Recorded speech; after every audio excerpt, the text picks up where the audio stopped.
No, I don't have. Can I start now? Talks with Sri Ramana Maharishi, Volume 1, 15th May 1935. A wandering monk, sannyasi, was trying to clear his doubt. How to realize that all the world is God. Maharishi, if you make your outlook that of wisdom, you will find the world to be God. Without knowing the Supreme Spirit, Brahma, how will you find his all-pervasiveness? Someone inquired about the nature of perception. Whatever the state one is in, that's Maharishi saying. The the perceptions partake of that state.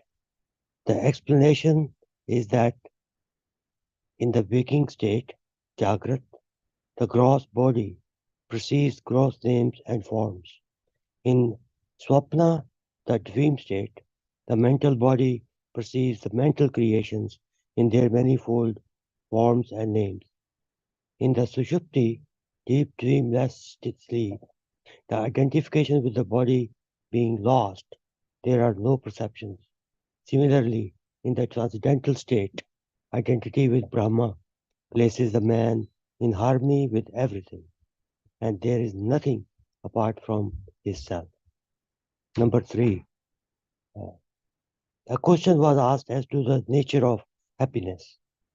Maharishi, if a man thinks that his happiness is due to external causes and his possessions, it is reasonable to conclude that his happiness must increase with the increase of possessions and diminish in proportion to their diminution. Therefore, if he is devoid of possessions, his happiness should be nil. What is the real experience of man? Does it conform to this view? In deep sleep, the man is devoid of possessions, including his own body. Instead of being unhappy, he is quite happy. Everyone desires to sleep soundly. The conclusion is that happiness is inherent in man and is not due to external causes. One must realize his self in order to open the store of unalloyed happiness. Number 4. Maharishi was asked by an educated young man, how do you say that the heart is on the right, whereas the biologists have found it on the left? The man asked for authority. Maharishi, quite so. The physical organ is on the left, that is not denied. But the heart of which I speak is non-physical and is only on the right side. It is my experience. No authority is required by me. Still, you can find confirmation in a Malayalam Ayurvedic book and in Sita Upanishad. And he produced the quotation mantra from the latter and repeated the text sloka from the former. Mr. M. Friedman, an engineer, remarked on the subject of grace. A salt doll diving into the sea will not be protected by a waterproof coat. It was a very happy simile and was applauded as such. Maharishi added, the body is the waterproof coat. Number 6. A question was asked by a monk, sannyasi, about how to prevent the mind from being distracted. Maharishi, you see the objects on forgetting your own self. If you keep hold of yourself, you will not see the objective world.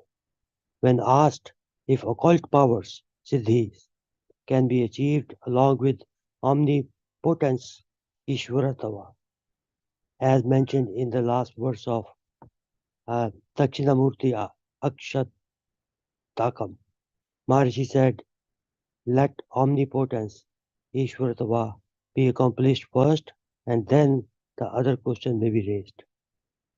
Number 8.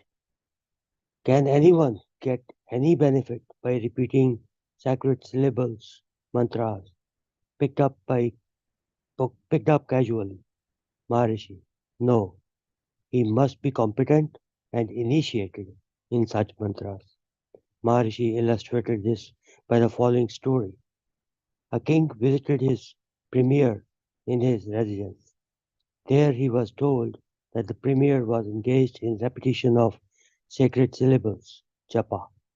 The king waited for him and on meeting him asked what the japa was. The premier asked, the premier said that it was the holiest of all, Gayatri. The king desired to be initiated by the premier, but the premier confessed his inability to initiate him. Therefore, the king learned it from someone else, and meeting the minister later, he repeated the Gayatri and wanted to know if it was right. The minister said the mantra was correct, but it was not proper for him to say it. When pressed for an explanation, the minister called to a page close by and ordered him to take hold of the king. The order was not obeyed. The order was often repeated and still not obeyed. The king flew into a rage and ordered the same man to hold the minister, and it was immediately done. The minister laughed and said that the incident was the explanation required by the king. How? Asked the king. The minister replied, the order was the same, and the executor also, but the authority was different.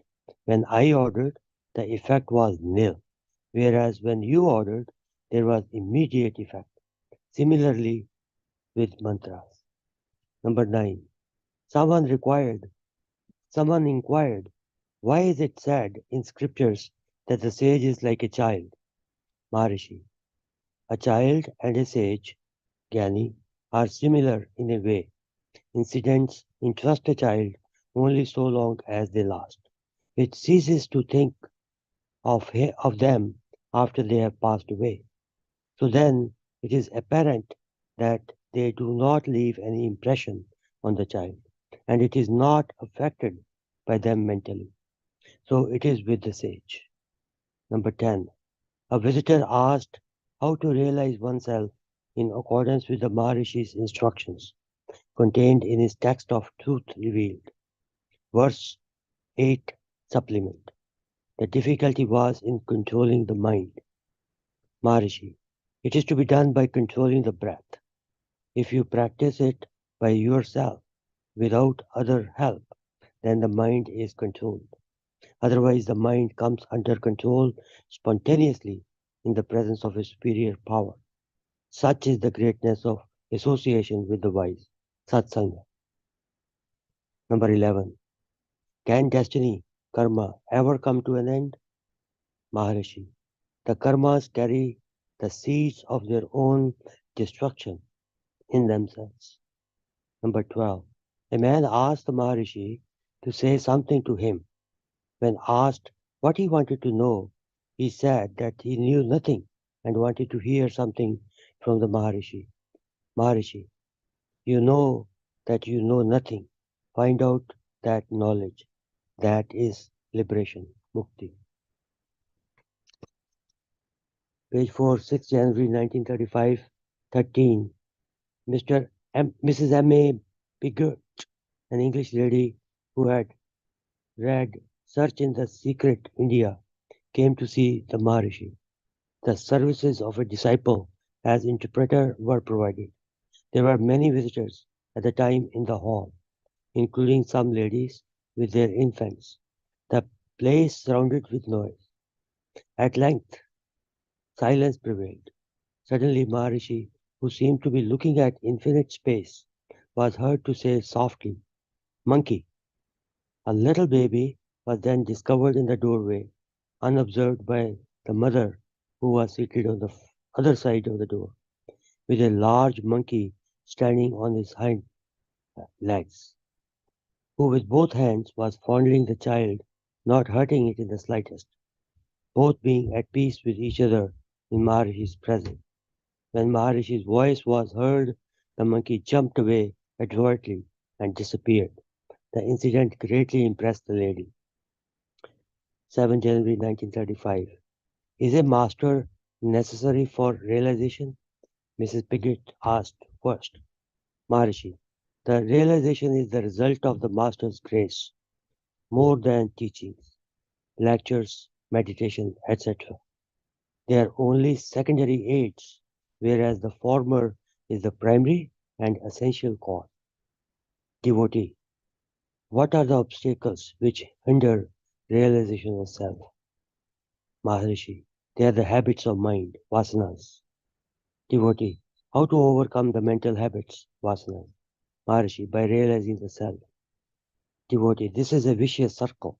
Maharishi, it is the ego which raises such difficulties, creating obstacles and then suffers from the perplexity of apparent paradoxes. Find out who makes the inquiry, and the self will be found. Devotee, what are the aids for realization? Maharishi, the teachings of scriptures and of realized souls. Devotee, can such teachings in discussions, lectures, and meditations? Yes, Maharishi, yes, all these are only secondary aids, whereas the essential is the Master's grace. Devotee, how long will it take for one to get that? Maharishi, why do you desire to know? Devotee, to give me hope. Maharishi, even such a desire is an obstacle. The self is ever there. There is nothing without it. Be the self, and the desires and doubts will disappear. Such self is the witness in sleep, dream, and waking states of existence. These states belong to the ego. The self transcends even the ego. Did you not exist in sleep? Did you know that then that you were asleep or unaware of the world? It's only in the waking state that you describe the experience of sleep as being unawareness. Therefore, the consciousness when asleep is the same as that when awake. If you know that, if you know what this waking consciousness is, you will know the consciousness which witnesses all the three states. Such consciousness could be found by seeking the consciousness as it was in sleep. Devotee, in that case, I fall asleep. Maharishi, no harm. Devotee, it's a blank. Maharishi, for whom is the blank? Find out. You cannot deny yourself at any time. The self is ever there and continues in all states. Devotee, should I remain as if in sleep and be watchful at the same time? Maharishi, yes. Watchfulness is the waking state. Therefore, the state will not be one of sleep, but sleepless sleep. If you go the way of your thoughts, you will be carried away by them, and you will find yourself in an endless maze. Devotee, so then I must go back tracing the source of thought. Maharishi, quite so. In that way, the thoughts will disappear and the self alone will remain. In fact, there is no inside or outside for the self. They are also projections of the ego. The self is pure and absolute. Devotee, it is understood intellectually only. Is not intellect a help for realization? Maharishi, yes, up to a certain stage. Even so, realize that the self transcends the intellect. The latter must itself vanish to reach the self. Devotee, does my realization help others? Maharishi, yes, certainly. It is the best help possible. But there are no others to be helped. For a realized being sees the self, just like a goldsmith estimating the gold in various jewels. When you identify yourself with the body, then only the forms and shapes are there. But when you transcend your body, the others disappear along with your body consciousness. Devotee, it is so with plants, trees, etc. Is it so with plants, trees, etc.? Maharishi, do they exist at all apart from the self? Find it out. You think that you see them. The thought is projected out from yourself. Find out where from it rises. Thoughts will cease to rise and the self alone will remain. Devotee, I understand theoretically, but they are still there. Maharishi, yes. It's like a cinema show. There is a light on the screen and the shadows flitting across impress the audience as the enactment of some piece. Similarly, also will it be if in the same play an audience also is shown. The seer, the scene, will then only be the screen. Apply it to yourself. You are the screen. The self has created the ego. The ego has its accretions of thoughts which are displayed as the world, the trees, plants, etc., of which you are asking. In reality, all these are nothing but the self.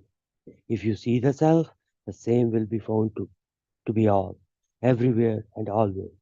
Nothing but the self exists. Devotee, yes, I will. I still understand only theoretically. Yet the answers are simple and beautiful and convincing. Maharishi, even the thought I do not realize is a hindrance. In fact, self alone is. 8th January 1935, 14. An old man came and sat in the hall. Maharishi was reading Sarma's Sanskrit recension of Arunachala Akshara Manamala, the first of the five aims to Arunachala. The man asked softly, "It is said that realization is beyond expression, and the expression always fails to describe the realization. How is it?" Maharishi, the point has been mentioned in Arunachala Akshatam, verse 3, where it is admitted that although the expression of realization is impossible, still its existence is indicated. Soon after, there were visible signs of emotion in the man. His breath was deep and hard, and he fell on the floor, prostrating humbly, and got up only after 1 or 2 minutes. Remaining calm a brief while, he left the place. Evidently, the man had some illumination. He sought confirmation from Maharishi, who responded fittingly. He found confirmation and humbly and feelingly acknowledged the divine intercession on his behalf. Number 15. A question was asked about the Upanishadic passage. The Supreme Spirit is subtler than the subtlest and larger than the largest. Maharishi, even the structure of the atom has been found by the mind. Therefore, mind is subtler than the atom. That which is behind the mind, namely the individual soul, is subtler than the mind. Further, the Tamil saint Manika Vachagar has said of the specks dancing in a beam of sunlight that if each represents a universe, the whole sunlight will represent the Supreme Being. 19 January 1935, number 16.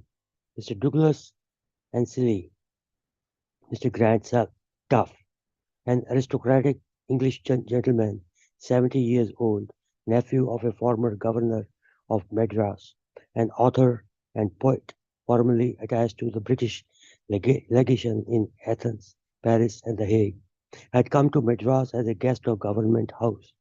He came to see Maharishi with a letter of introduction from Paul Brunton. Next day he returned and remained a little less than an hour in the hall. On both days, practically no words were exchanged, only gaze meeting gaze. His habits are abstemious. He remains without food of any kind till 1 p.m. and then lunches. He is said to have coffee and biscuits in the evening and retires without any further food. He has been a bachelor all along, walks a few miles a day on an empty stomach, speaks little, and is very graceful to his movements. His voice is low and soft, and his words appear to come from the heart. He has friends, among whom might be counted the late Sir John Woodruff, Sir Sarvapalli Radhakrishnan, and Professor Thomas, Sanskrit professor in Oxford University. He expressed a desire to hear the Vedas. On Monday, a letter arrived from Riga, and the questions therein happened to coincide with the questions the European visitor had asked relating to the existence of departed souls and how best to serve them. The reply sent to Riga was read out to him. Tamil songs from Maharishis, truth revealed, and the Vedas were repeated in his presence. He considered the recitations magnificent. He came the next afternoon, and to the wonder of others, had an experience on the previous night which he revealed to Maharishi. It was that he had seen something like an electrical light within himself in the heart center on the right side, and he added further that he had seen the sun shining within. Maharishi smiled little and then had a translation of Atma Vidya, self-knowledge, read out to him, wherein there is the cryptic saying that the realization consists in reaching the Atma, self, which is the expanse of consciousness. Chitta, Chidvya Uman, as distinguished from the mind, which is the expansion of Chitta Yuman. The explanation appealed to him. This explanation appealed to him. Speaking of him later, Maharishi remarked, just think of an old man of 70 not choosing to live peacefully in his own house on the income he had earned. How intense has been his earnestness that he has left his native land, dared a sea voyage of 6,000 miles, and faced the hardships of long railway journeys in a foreign land, ignorant of the language, undergoing the vicissitudes of lonely life, submitting to the inclemency of a hot climate in surroundings uncongenial and unaccustomed to him. He could have been happy in his home, in his own house. It is the longing for internal peace that has brought him here. Quite so. The intensity of his earnestness is revealed by his illuminating experience here within 4 days of his arrival, people say. With regard to this question concerning departed souls, so long as a man identifies himself with his gross body and the thought materialized as gross manifestations must be real to him, because his body is imagined to have originated from another physical being, the other exists as truly as his own body. Having existed here once, it certainly survives death, because the offspring is still here and feels he has been born of the other. Under these circumstances, the other world is true, and the departed souls are benefited by prayers offered for them. On the other hand, considered in a different way, the one reality is the self, from whom has sprung the ego, which contains within itself the seeds of predispositions required in previous births. The self illumines the ego, the predispositions, and also the gross senses, whereupon the predispositions appear to the senses to have materialized as the universe and become perceptible to the ego, the reflection of the self. The ego identifies itself with the body and so loses sight of the self, and the result of this inadvertence and so and his dark ignorance and the misery of the present life. The fact of the ego rising from the self and forgetting it is birth. So it may be said that the birth of the individual has killed the mother. The present desire to regain one's mother is in reality the desire to regain the self, which is the same as realizing oneself, or the death of the ego. This is surrender unto the mother, so she may live eternally. Maharishi then read out from the Tamil version of Yoga Vashishta the story of Dirga Tapasi, who had two sons, Punya and Papa. After the death of the parents, the younger one mourned the loss, and the elder brother consoled him as follows: Why do you mourn the loss of our parents? I shall tell you where they are. They are only within ourselves and ourselves. For the life current has passed through innumerable incarnations, births and deaths, pleasures and pains, etc. Just as the water current in a river flows over rocks pits, sands, elevations, depressions on its way. But still, the current is unaffected. Again, the pleasures and pains, births and deaths, are like undulation on the surface of seeming water in the mirage of the self. After that, um, mirage it is.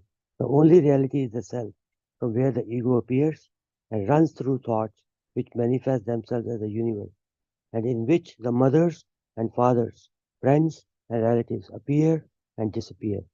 They are nothing but manifestations of the self, so that one's parents are not outside the self. So there is no reason to mourn. Learn it, realize it, and be happy.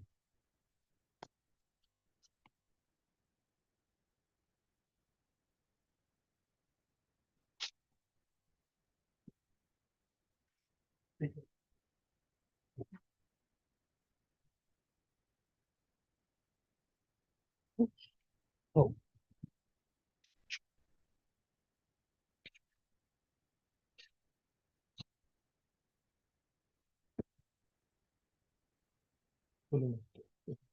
The next is Upadesha Saram. Karturajñaya prapyate palam karma kim param karma tarchadam kriti mahodadau patana karanam palamashashvadam gati nirodakam ईश्वरार्पितं नेत्रया कृतं सिद्धसोदकं मुक्तिसाधकं कायवान्मना कार्यमुत्तमं पूजनं जप चिन्तनं क्रमात् जगद ईषदी युक्तसेवनम् अष्टमूर्तिभृदेव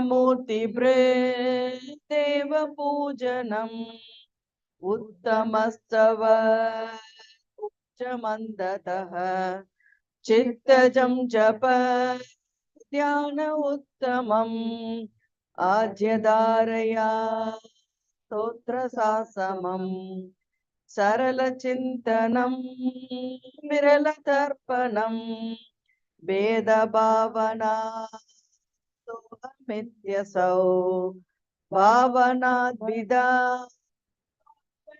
मता भावशून्य स भावशुष्टितिः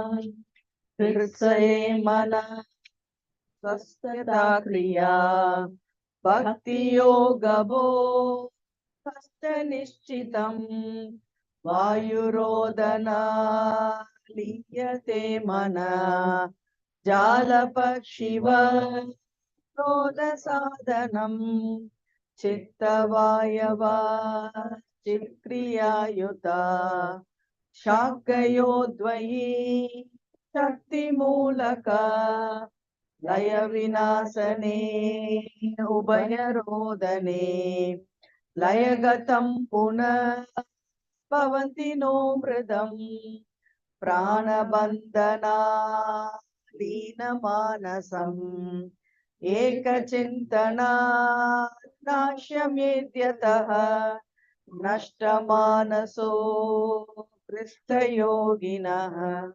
कृत्रिमस्ति किं स्वस्तितिं यथा दृश्यवार्यतं चित्त आत्मना चित्वदर्शनं तत्वदर्शनम् मानसं तु किं मार्गणे कृते नैव मानसं मार्गार्जवा वृत्त्यसंस्वहं वृत्तिमाश्रितः वृत्तयो मनो विद्यहं मनः अहमयं कुतो भवति चिन्वत ऐपतत्यहं निजविचारणम् अहमिनाश्यभा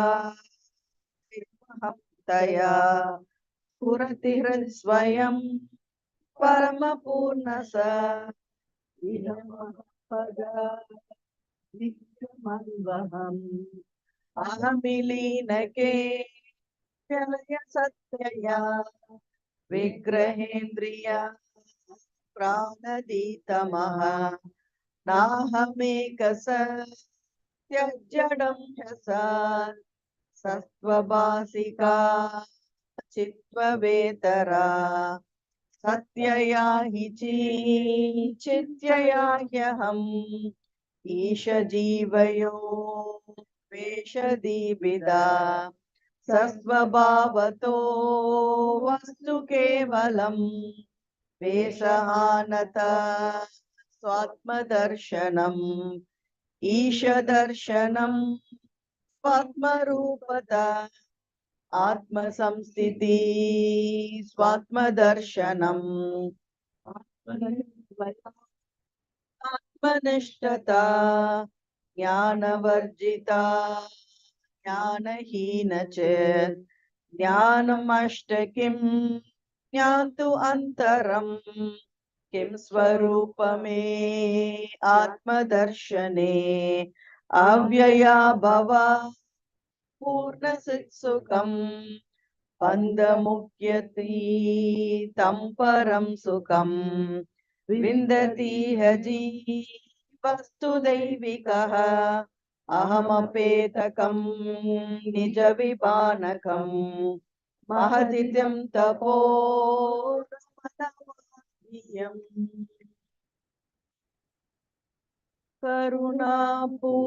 करुणापूर्णसुधाब्दे कबलितगणविश्वरूपकिरणावल्या अरुणाचल परमात्मन् अरुणो भवचित्तकञ्जसुविकासाय त्वयि अरुणाचल सर्वम् भूत्वा स्थित्वा प्रलीनमेतच्चित्रम् हृदयामितयात्मतया नृत्यसि भोस्ते वदन्ति हृदयं नाम अहमिति कुत आयाति त्यन्विष्यान्तः प्रविष्टया कमलदया अवगम्य स्वं रूपम् साम्यत्तरुणाचलत्वयि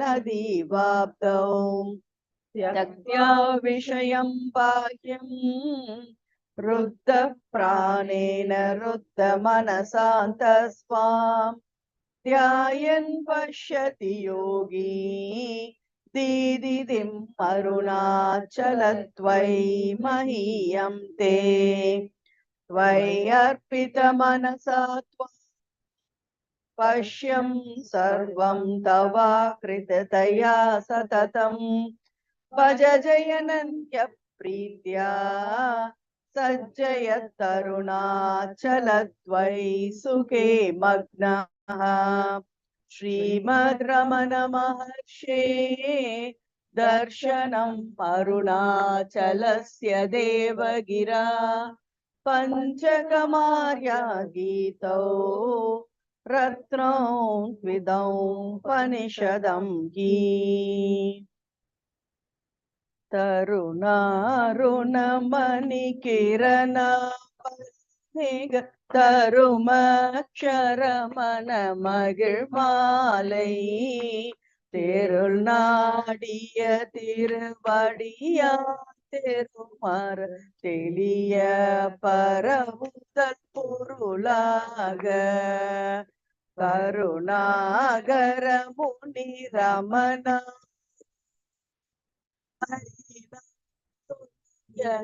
கதியாக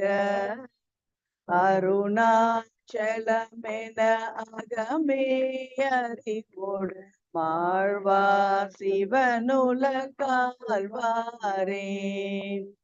அருணாச்சலவரக்கேற்ற அக்ஷரமலை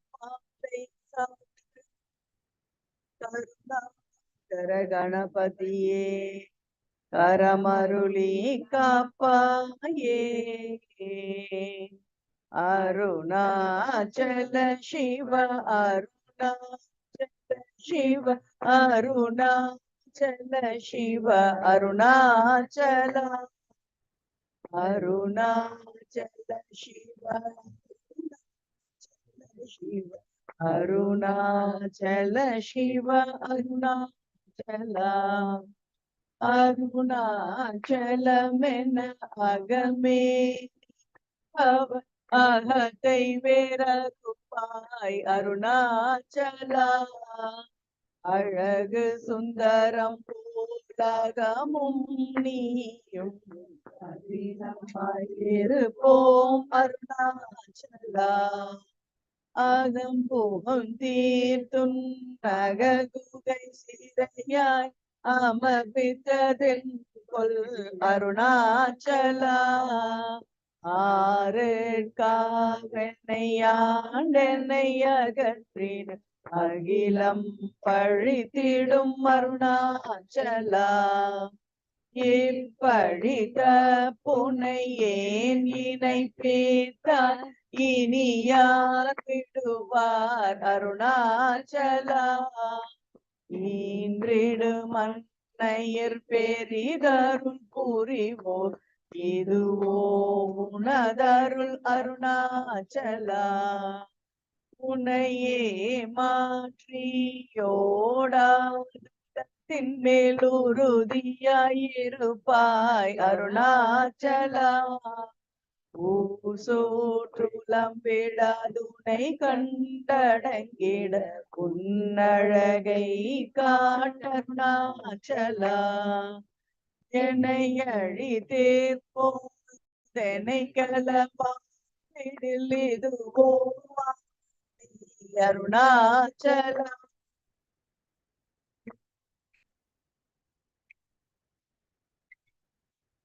இது உனக்கழகோன் அருணாச்சலா ஐம்புலன் கல்வம் ரகத்தினில் புகும் போல் தகத்தினில் இளையோ அருணாச்சலா ஒளி தேவர் வருவார் உன் சூர்த்தே இது அருணாச்சலா அருணாச்சல சிவ அருணாச்சல சிவ அருணாச்சல அருணாச்சல சிவ அருணாச்சல சிவ அருணாச்சல சிவ அருணாச்சலா ஓங்கார பொருள் ஓ புயர்வில்லோ அருணாச்சலா ஔவை போலனக்கு உன்னாருளை தந்தெனை ஆளுவதும் கடன் அருணாச்சலா கண்ணுக்கு கண்ணாய் கண்ணின்றி காணுனை காணுவதெவர் அருணாச்சலா காந்தமிரும்பு போல் கவர்ந்தென்னை விடாமல் கலந்தென்னோடிருப்பா அருணாச்சலா கிரியுருவாகிய கிருபை கடலே கிருபை கூழ்ந்தருளுவாய் அருணாச்சலா கீழ்மேலெங்கும் கிளரொலி மணியன் அருணாச்சலா குற்றமுற்றரு தென்னை குணமாய் பணிந்தால் குரு வாயுதீர் அருணாச்சலா கூர்வாழ் கண்ணியர் குடுமையல் படாதருள் கூர்தென்னை சேர்ந்தருள் அருணாச்சலா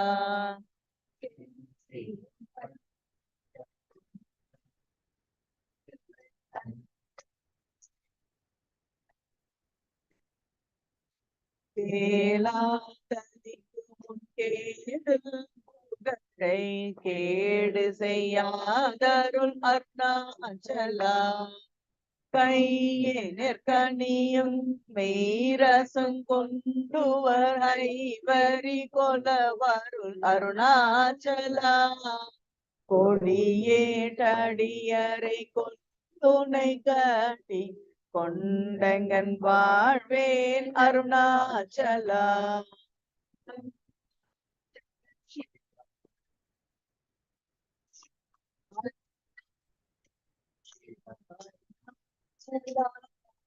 அருணாச்சல சிவா அருணாச்சல சிவ அருணாச்சல சிவ அருணாச்சலா பமிழ் குணத்தோல் குறையாயனை கொல்ல குறையன் செய்தேன் அருணாச்சலா கௌதமர் போற்றும் மாமலையே கடை கணித்தாழ்வாய் அருணாச்சலா சகலமும் விழுங்கும்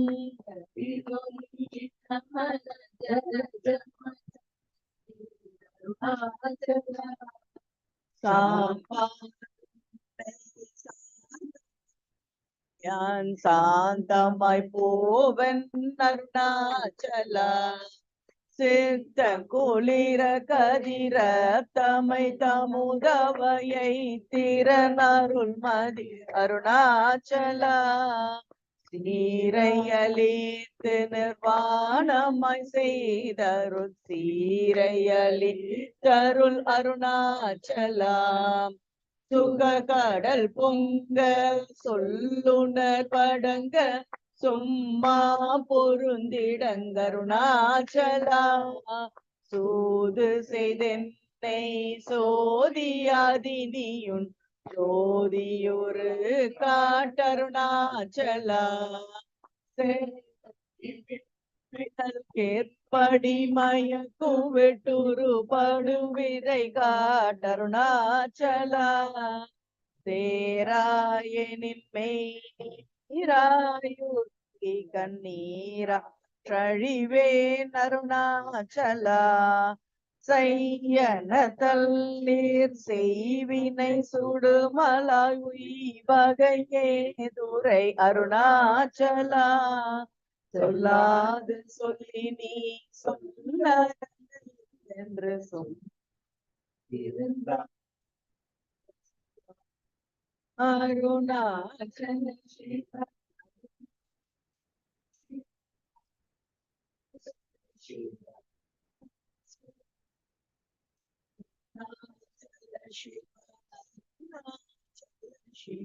அருணாச்சல சிவ அருணாச்சலா சோம்பியாய் சும்மாய் சுகமுன்றுறங்கிடிற் சொல்வேன் என்பதி அருணாச்சலா சௌரியங்காட்டினை சழ கற்றதென்றே சலியாய்திருந்தாய் யமலியிற் கேடாய் நான்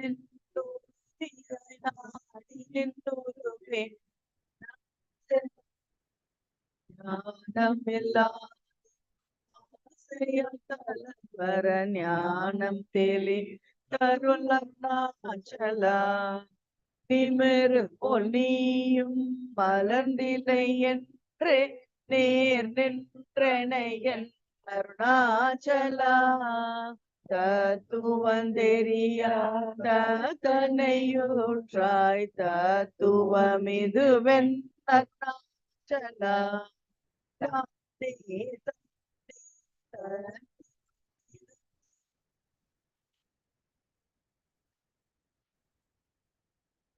திரும்பியகம் தனை தினமக கண் தெரியும் என்றெனையன் அருணாச்சலா தீரமிலகத்தில் தேடியுற்றனையான் திரும்ப முற்றேன் அருள் அருணாச்சலா துப்பறிவில்லா பிறப்பெண் பயனோ பிடவாயேன் அருணாச்சலா தூய் மனமொழிய தோயும் உண்மைய தோயவே அருளன் அருணாச்சலா தெய்வம் என்றுன்னை சாரவே என்னை சேர ஒழி தாய் அருணாச்சலா அருணாச்சல சிவ அருணாச்சல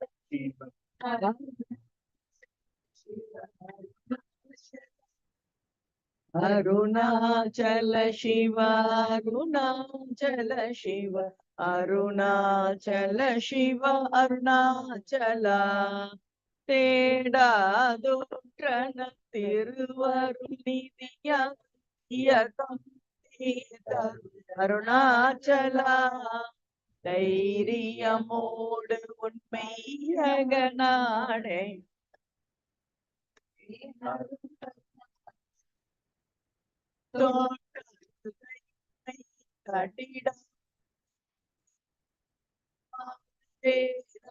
அருணாச்சலா தோடமில் நீயாக தோடொன்றி என்று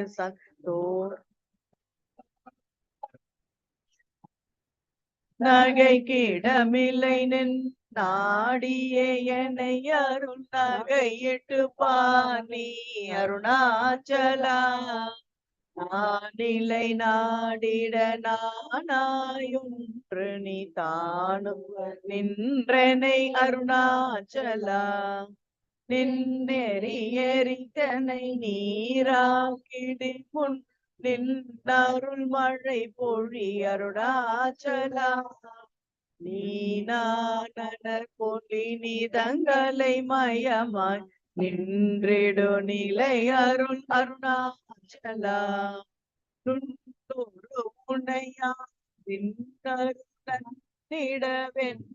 நிடவென்னடைதுமென் அருணாச்சலா நூலறிவறியாய் பேதை என்றன் மாலறிவரு தருள் அருணாச்சலா நேக்கினை குறுகியான் பூக்கிட உனை புகழ் நாட்டமாய் நின்றனை அருணாச்சலா நேசமில் எனக்கு உன்னாசையை காட்டி நீ மோசம் செய்யா தருள் அருணாச்சலா அருணாச்சல சிவ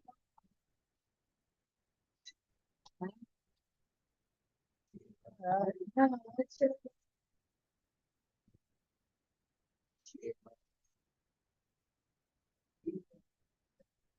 சல சிவ அருணாச்சலா நைந்தழி கனியாய் நலநிலை பதத்தில் நாடியுள் கொல் நலம் அருணாச்சலா நொந்திடாதுன்றெனை தந்தெனை கொண்டிலை அந்தக நீயன கருணாச்சலா நோக்கியே கருதிமை தாக்கியே பக்குவமாக்கினியா தருள் அருணாச்சலா பற்றி மால் விடந்தலையூற்றிரு முனமருள் பற்றிட அருள் பூரி அருணாச்சலா பார்த்தருள் மாலர பாத்திலை எனில் அருள் பாருணக்கான் சொல் அருணாச்சலா பீத்து வெட்டுனை நேர்பித்தனாக்கினை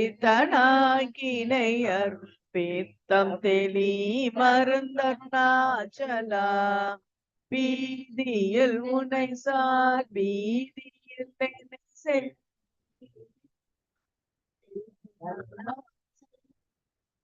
புல்லறிவே துறை நல்லறிவே துரை புல்லிடவே அருள் அருணாச்சலா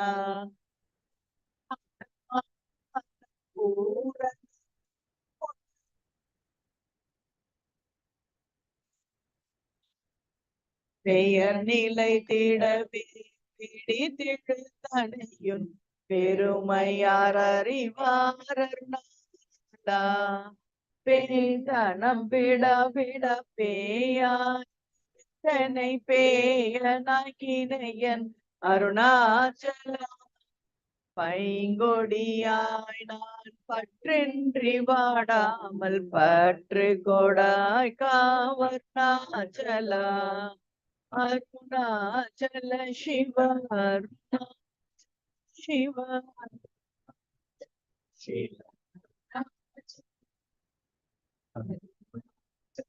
சிவ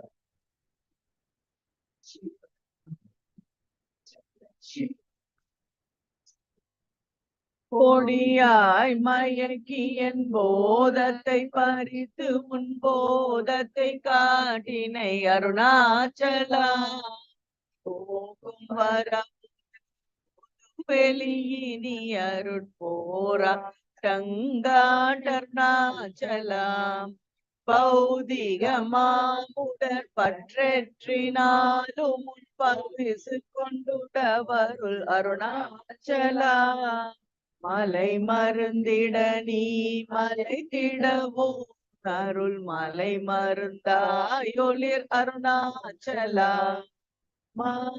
கொண்டுரு பவமானத்தை அபிமானமில அருணாச்சலா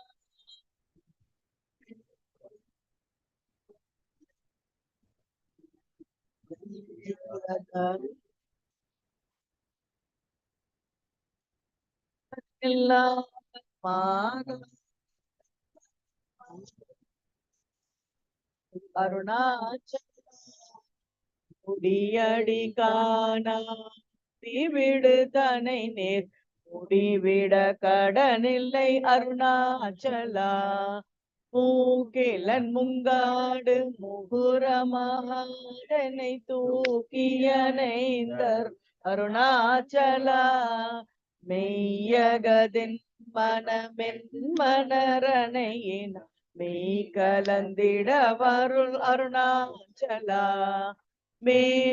மேன்மேற்றாழ்ந்திடு மெல்லிய சேர்ந்து நீ மேன்மையுற்றனையன் அருணாச்சலா மைமையாய் நீ தருள் மையினாலுனது உண்மை வசமாக்கினை அருணாச்சலா அருணாச்சல சிவ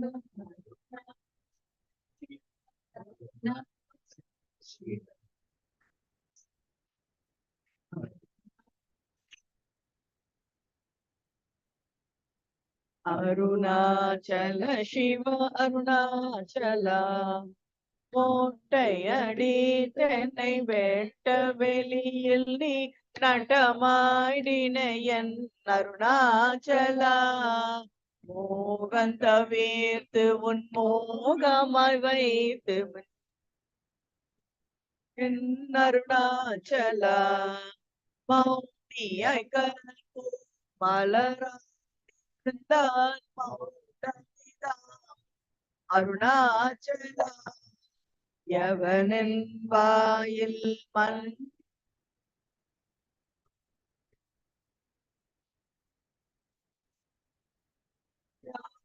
அறியாத மதியினை மருட்டி எவர் கொலை கொண்ட தருணாச்சலா ரமன் என்றென்றுரைத்தேன் ரோசம் கொள்ளாதென்னை ரமைத்திட செய்யவா அருணாச்சலா ராப்பகல் இல்லா வெறுப்பெளியில் ரமைத்திடுவோம் வா அருணாச்சலா லட்சியம் வைத்தரும் அஸ்திரம் வேட்டென் பட்சித்த பிராணனோ அருணாச்சலா லாபமில்லிக பர லாபமில்லென்னையுற்று லாபம் பெற்றுன்றனை அருணாச்சலா வரும்படி சொல்லிலை வந்தென் படியல வருந்திடும் தலை விதி அருணாச்சலா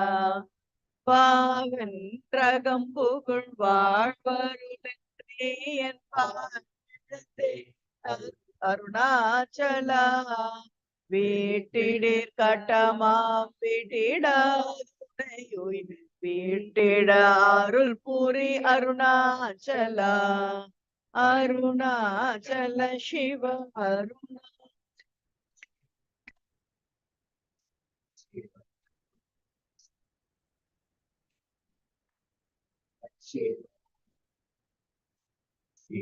அருணாச்சல சிவ அருணாச்சல வீடு விட்டீர் துல வீடு புகு பையா உன் வீடு காட்டினை அருள் அருணாச்சலா வெளிவிட்டேனுன் செயல் வெறுத்திடாதுன்னர் வெளிவிட்டனை அருணாச்சலா வேதாந்தத்தை வேரறிதற்கும் அருணாச்சலா வைதலை பார்த்தா வைதனை விடாத அருணாச்சலா அம்பு விலாலி போல் அன்புருளு நிலனை அன்பாய் கரை தருள் அருணாச்சலா அருணை என்றனையான் அருட்கணிப்பட்டேன்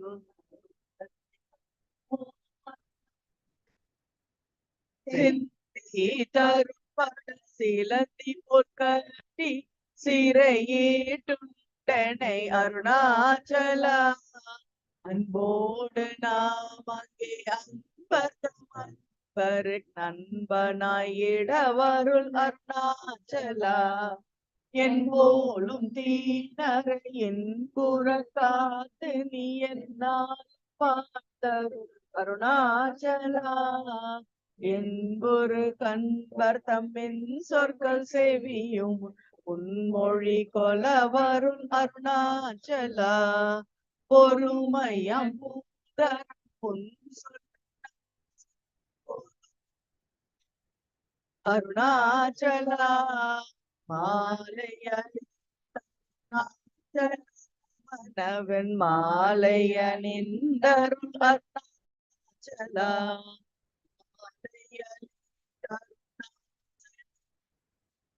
ஆலயனிந்தருள் அருணாச்சலா அருணாச்சல சிவ சிவ சிவ அருணாச்சல அருணாச்சல சிவ சிவ அருணாச்சல சிவ அருணாச்சலா அருணாச்சலம் வாழி அன்பர்களும் பாடி அக்ஷரமண மாலை வாழி.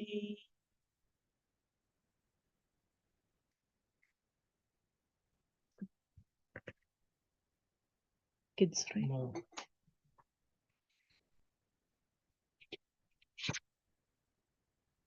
No.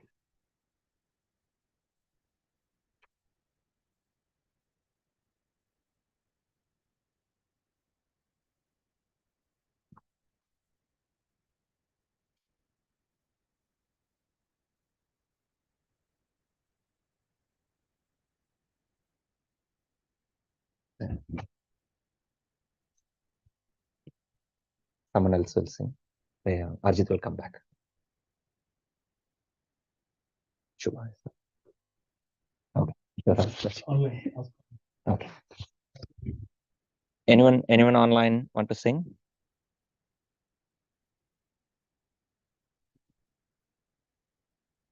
Yeah, I can. Go ahead. Thank you. This is the famous Papadam song composed by Bhagavan Ramana. It's a Hindi translation by Saraswati Kumar Deepak and music by P.S. Dikshit.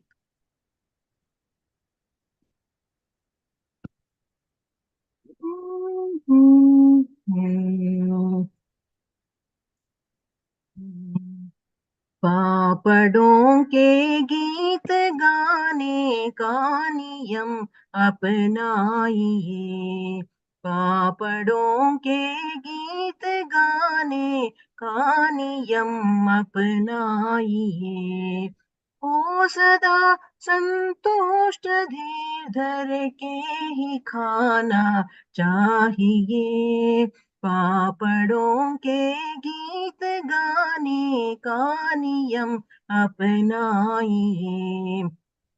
क्या जगत में नित निरर्थक ही भटकने से मिला, मौन की अनमोल वाणी से सुमन मन का खिला। हे दिया जो ज्ञान शिक्षक ने वही अनमोल है, सत्य वरदान है जिसका न कोई मोल है। पापड़ों के गीत गाने का नियम अपनाइए, हो सदा संतुष्ट धीर धर के ही खाना चाहिए। पापड़ों के गीत गाने का नियम अपनाइए। आम के काले चने को उठाकर अपनाइए हो जी, आम के काले चने को उठाकर अपनाइए। पंच तत्व से बने तन खेत में बो डालिए, पंच तत्व से बने तन खेत में बो डालिए। आम के काले चने को उठाकर अपनाइए हो जी, आम के काले चने को उठाकर अपनाइए। खेती पके नाज को है पटकना फिर पिसना, कौन हूँ मैं ये समझ कर ज्ञान है पाना गना, ज्ञान है पाना गना हो जी। आम के काले चने को उठाकर अपनाइए हो जी, आम के काले चने को उठाकर अपनाइए। ओ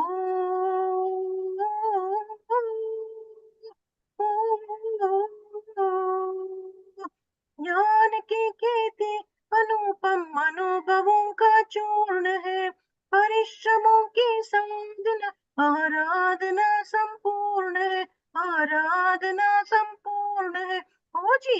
आम के काले चने को उठाकर अपनाइए हो जी, आम के काले चने को उठाकर अपनाइए।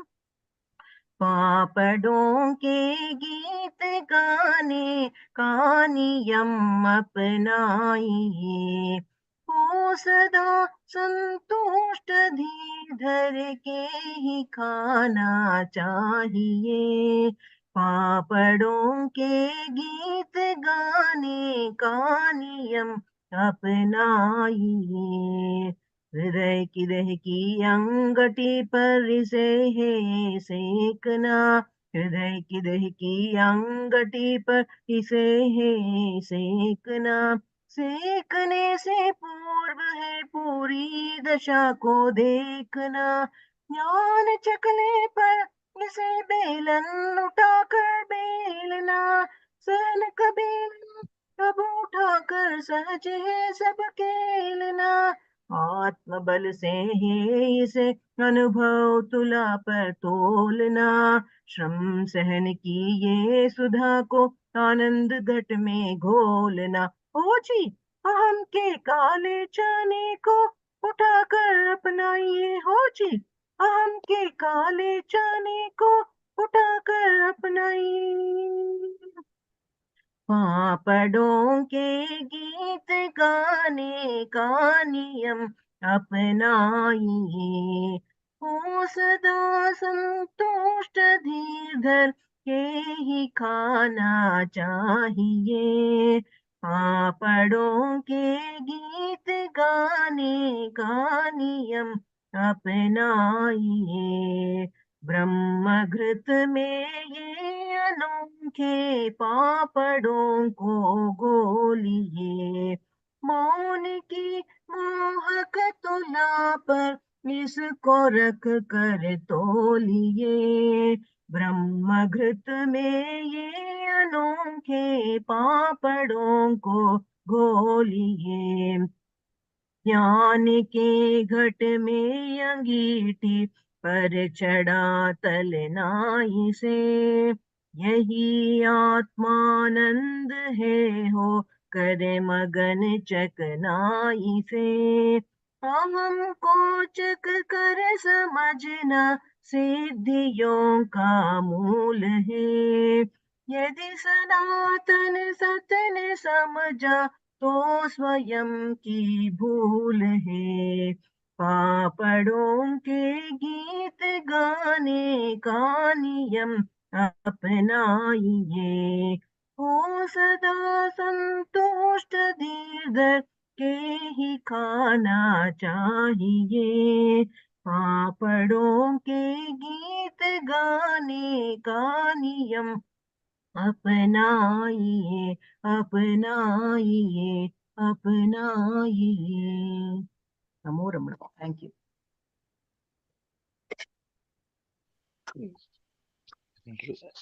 Anyone else? Can I sing? Yeah, can I sing? Yes, yes. Can you hear me? Can I sing? Yeah, we can hear Okay, you. You can go thank you. ahead.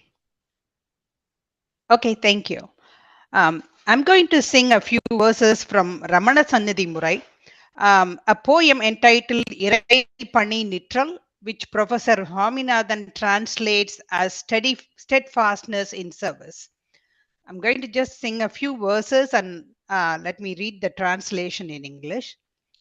Whichever way I went, I heard your praise, O happy one, and to your feet surrendered my body, wealth, and life. I cried, Ocean of virtue, mountain high, show me the way to happiness. Ramana, just majestic, said, Stand still, stay where you are. Passing and passing through various births, driven on and on by the force of deeds, I cried, Show me the way, my friend, my master, show me the way to reach you.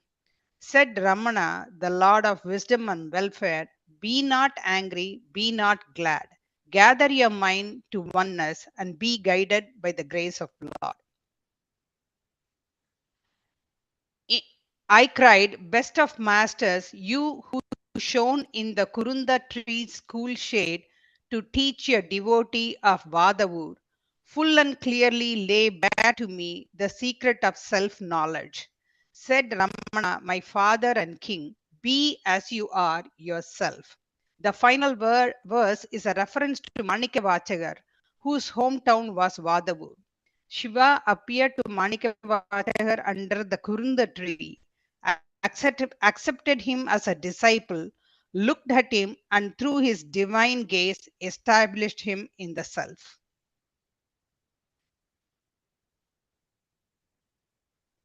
சென்ற சென்ற திசையெல்லாம் செல்வா உனது Thiruppugazh gate. சென்ற சென்ற திசையெல்லாம் செல்வா உனது Thiruppugazh gate. உன்ற நடிக்கே ஒப்படைத்தேன் உடலும் பொருளும் உயிரும் எல்லாம். குன்றமணைய குணக்கடலே குலவு நிலை என் கூறென்றேன். நின்ற நிலைக்கே நில் என்றான் நீதரமண நெடியோனே. சென்ற சென்ற திசையெல்லாம் வலுத்து போய வினையார்பல் வகையாம் பிறப்பில் சென்று சென்றெங் அலுத்து போனேன் அம்மானே. அடையும் நெறி என்றறைகின்றேன் சிலுத்தலுவத்தல் செய்யாயாய். சிந்தை ஒன்றி இறைவனருள் செலுத்தும்படிக்கே செல்கின்றான் சேமரமண சிந்தையனே. வருந்தி மலர்த்தாள் வழிபட்ட வாத ஊர கரமுறைப்பான் குருந்த மரத்தின் குளிர் நீழற் குலவியிருந்த குருமணியே. பொருந்த விளங்கு ஆன்மானு பூதி எனக்கு புகழென்றேன் இருந்தபடிக்கே இரு என்றான் எந்தை ரமண இறையோனே. இருந்தபடிக்கே இரு என்றான் எந்தை ரமண இறையோனே. சென்ற சென்ற திசையெல்லாம் செல்வா உனது திருப்புகழ் கேட்டுன்ற நடிக்கே ஒப்படைத்தேன் உடலும் பொருளும் உயிரும் எல்லாம் குன்றமணைய குண்டகடலே குலமு நிலையன் கூரென்றே நின்ற நிலைக்கே நில்லென்றான் நீத ரமண நெடியோனே. நின்ற நிலைக்கே நில்லென்றான் நீத ரமண நெடியோனே. ஓம் நமோ ரமண பகவதே நமः. Could I sing next? Yeah, go ahead. Om Namo Bhagavate Shri Ramanaya. என்னாலும் உன்னருள் என்னை கைவிடாதென்று இருக்கின்றேன் அருள்வாய் அருணாச்சலா. என்னாலும் உன்னருள் என்னை கைவிடாதென்று இருக்கின்றேன் அருள்வாய் அருணாச்சலா. என்னாலும் உன்னருள் என்னை கைவிடாதென்று இருக்கின்றேன் அருள்வாய் அருணாச்சலா. என்னாலும் உன்னருள் என்னை கைவிடாதென்று இருக்கின்றேன் அருள்வாய் அருணாச்சலா. அண்ணார் உனை காண அருள் செய்த ராமணனே. அண்ணார் உனை காண அருள் செய்த ராமணனே. அண்ணார் உனை காண அருள் செய்த ராமணனே. பின்னால் நீ கைவிட்டால் பெருங்கருணை கரவோ. பின்னால் நீ கைவிட்டால் பெருங்கருணை கரவோ. பின்னால் நீ கைவிட்டால் பெருங்கருணை கரவோ. என்னாலும் உன்னருள் என்னை கைவிடாதென்று இருக்கின்றேன் அருள்வாய் அருணாச்சலா. முன்னாளில் செய் கர்மமு வாசனைகளை மூலமுடரித்திட முறை செய்தேன். அண்ணா என் ஆரோக்கிய அப்பா என்றழைக்கின்றேன். அண்ணா என் ஆரோக்கிய அப்பா என்றழைக்கின்றேன். அண்ணா என் ஆரோக்கிய அப்பா என்றழைக்கின்றேன். இந்நாள் நீரங்காயில் என் செய்வேன் என் செய்வேன். இந்நாள் நீரங்காயில் என் செய்வேன் என் செய்வேன். என்னாலும் உன்னருள் என்னை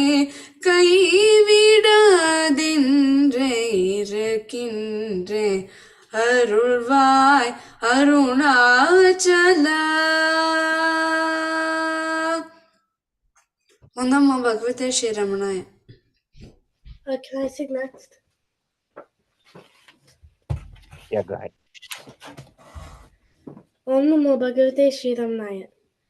Jyoti Swarupa Punavatara, Jyoti Swarupa Punavatara, Pavako Jwala Ramaneshwara, Pavako Jwala Ramaneshwara, Atma Rama Mahabhaga, Atma Rama Mahabhaga, Purushottama Ramaneshwara, Purushottama Ramaneshwara, Tapomaya Timidahara, Tapomaya Timidahara, Mahotsaha Ramaneshwara, Mahotsaha Ramaneshwara, Tegunatita Suguma Ara, Tegunatita Sukuma Ara, Kripa Purna Ramaneshwara, Kripa Purna Ramaneshwara, Jyoti Swarupa Punavatara, Pavako Jwala Ramaneshwara, Atma Rama Mahabhaga, Purushottama Ramaneshwara, Tapomaya Timirahara, Mahotsaha Ramaneshwara, Tapomaya Timirahara, Mahotsaha Ramaneshwara, Tegunatita Sukuma Ara, Kripa Purna Ramaneshwara, Jyoti Swarupa Punavatara, Pavako Jwala Ramaneshwara. Om Namo Bhagavate Shri Ramanaya. Can I sing? Yes, yeah, go ahead. So I'm going to be singing Bhajamanasa by Tulsidas.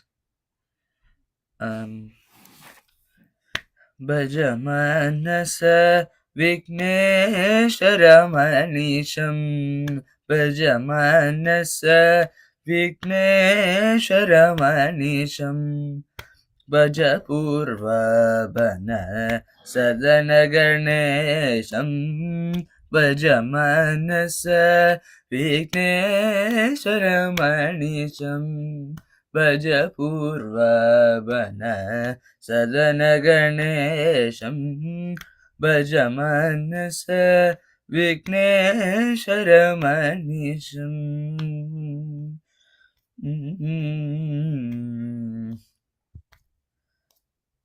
Gajavadanam Duritauka Vinasham, Gajavadanam Duritauka Vinasham, Gajavadanam Duritauka Vinasham, Gajavadanam Duritauka Vinasham, Gadashamanam Shada Surya Vikasam, Gadashamanam Shada Surya Vikasam, Bhajamanasa Vigneshwaramanisham, Bhajapurvabana Sadanagarnesham, Bhajamanasa Vigneshwaramanisham.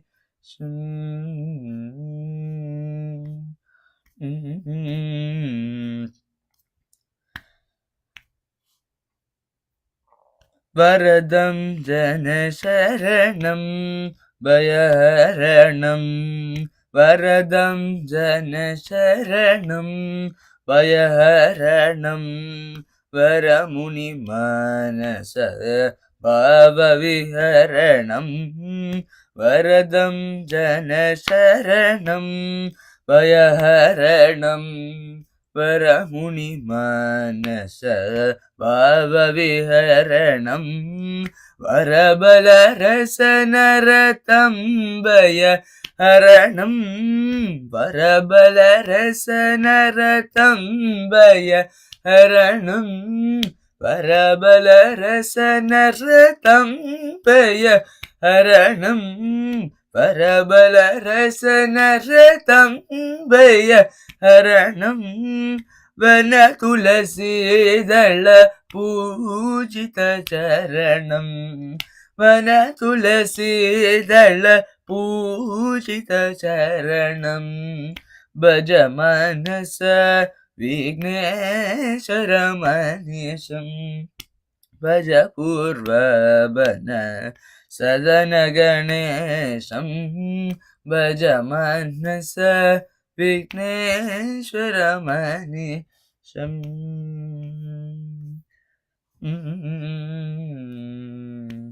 Om Namo Bhagavate Shri Ramana.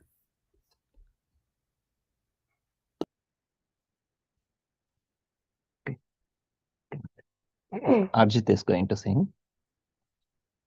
Om Namo Bhagavate Sri Ramana. Ekamev Hri Santatam Sakala Namarupa Gunavarjitam Pavahinam Iva Adbhutam Manasi Bhavaye Ramana Deshikam Satvabuddhi Phaladayakam Sakala Chitta Moha Bhava Nasakam Nanamodakaramiswaram Manasi Bhavaye Ramana Desikam Mohamitamiya Santatam Chittamula Parimanikam Samvide Karanarupinam Manasi Bhavaye Ramana Desikam Vedasara Parimarvitam Sakala Yoga Chittarma Pujitam Tattvarupamai Bhashate Manasi Bhavaye Ramana Desikam Chitta Santi Ramadayakam Chaditi Atma Tattvara Isharupamai Bhashate Manasi Bhavaye Ramana Desikam Panchako Sapariveshtitam Vishaya Panchasarga Vishabeshajam Panchako Sapari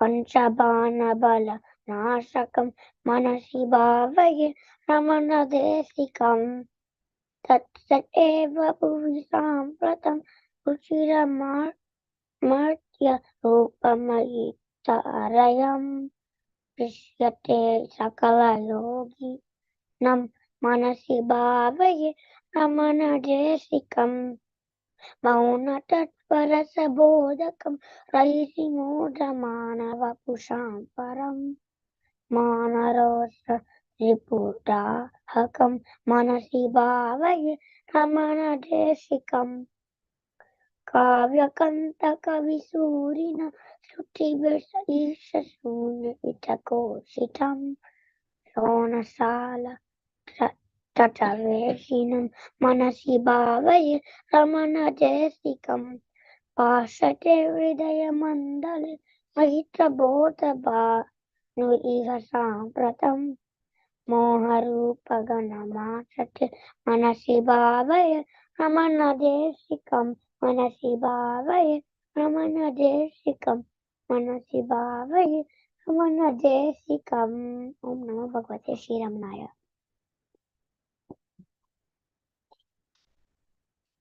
Sure.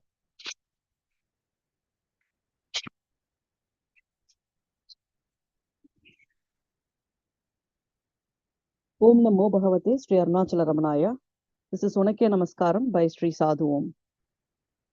Unake Namaskaram, Unake Namaskaram, Unmai Param Porule Ramana. Unake Namaskaram, Unake Namaskaram, Unmai Param Porule Ramana. மனக்கண் விளக்கிடும் அகக்கண்மணியே உனக்கே உனக்கே நமஸ்காரம். நாம் பார்க்கும் பொழுதெல்லாம் என்னுள் இருந்தவை பார்ப்பதை என்னையும் பார்ப்பவனே. ஊக்கமளித்தென்னை துய்க்கும் ரமணா உனக்கே உனக்கே நமஸ்காரம். நான் கேட்கும் பொழுதெல்லாம் என்னுள் இருந்தவை கேட்பதோடென் குரல் கேட்பவனே. ஊட்டமளித்தென்னை உய்க்கும் ரமணா உனக்கே உனக்கே நமஸ்காரம். நாம் முகரும் பொழுதெல்லாம் என்னுள் இருந்தவை முகர்வதோடென்னையும் முகர்பவனே. உகந்த பேரன்பினால் உய்க்கும் ரமணா உனக்கே உனக்கே நமஸ்காரம். சுவைக்கும் பொழுதெல்லாம் என்னுள் இருந்தவை சுவைப்பதோடென்னையும் சுவைப்பவனே. உவங்கும் கருணையால் உய்க்கும் ரமணா உனக்கே உனக்கே நமஸ்காரம். தொட்டிடும் போதெல்லாம் என்னுள் இருந்தவை தொட்டறிந்தென்னை தொடுபவனே. உட்பலம் மீதென்னை உய்க்கும் ரமணா உனக்கே உனக்கே நமஸ்காரம். தூங்கும் பொழுதனில் தூக்கம் காணாமின் தோற்றும் முன் கண்டு துகள்குவனே. ஓங்கும் அறிவுலை உய்க்கும் ரமணா உனக்கே உனக்கே நமஸ்காரம். எல்லா பொழுதிலும் எல்லா இடத்திலும் எல்லாமாய் என்னுள் இருப்பவனே. எல்லா பொழுதிலும் எல்லா இடத்திலும் எல்லாமாய் என்னுள் இருப்பவனே. உல்லாசமாய் உள்ளாவும் ரமணா உனக்கே உனக்கே நமஸ்காரம். உல்லாசமாய் உள்ளாவும் ரமணா உனக்கே உனக்கே நமஸ்காரம். உனக்கே உனக்கே நமஸ்காரம். ஓம் நமோ பகவதே ஸ்ரீ அருணாச்சல ரமணாய.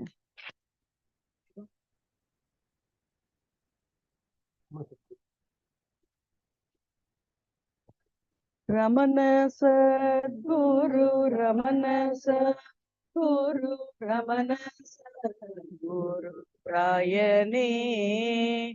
ரமண சத்குரு ரமண சத்குரு ரமண சத்குரு ராயனே. ரமண சத்குரு ரமண ரமண சத்குரு ரமண சத்குரு ரமண சத்குரு ராயனே. புகழும் பொன்னுலகத்துவானவர் போற்றி நின்று புகழ்ந்திடும் திகழும் நன்னில மாந்திரேச்சுழி தன்னில் வந்த தயாபரன்.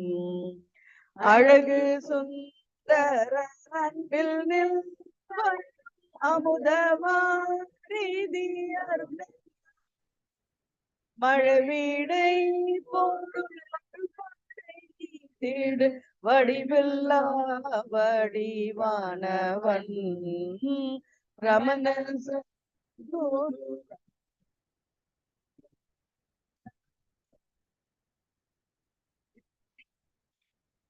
ரமண சத்குரு ரமண குரு குரு ராயனே. Ramana Sadhguru Ramana Ramana Guru Ramana Guru Guru Ramana Guru Rayane Amalanyana Perum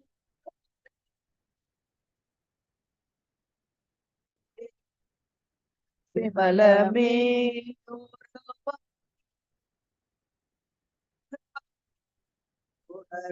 Vina Vadu செய்திடு மாயை தைத்து நின்று சூது செய்வினை தொகையற்றவன் ரமண குரு ரமண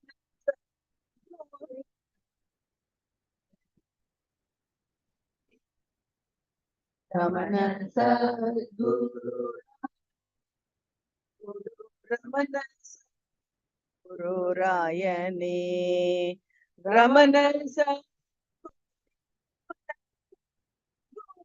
ரமண குரு ராயணே ரமண குரு ரமண குரு ரமண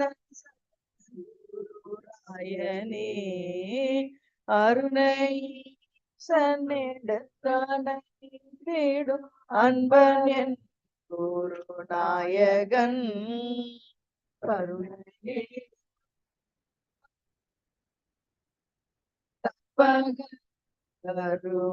கருவாகினோன் மூன்று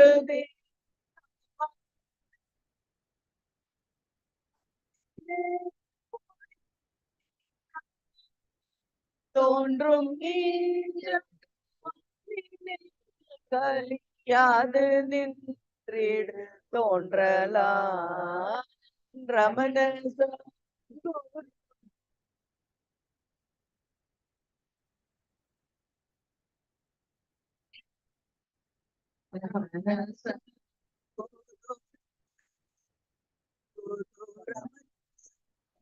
குரு ராயணே ரமண குரு ரமண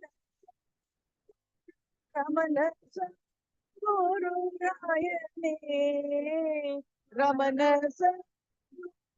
ரமண குரு ரமண குரு ராயணே பிண்டமே வியநாதனே வீரம் மண்டமே வியநாதனாய் கண்டு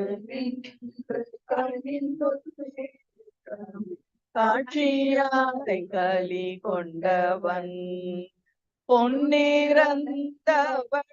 நீ ஓங்கு சென்று தன்னருங்கூர் தத்துவ பொருளானவன் ரமண குரு ரமண குரு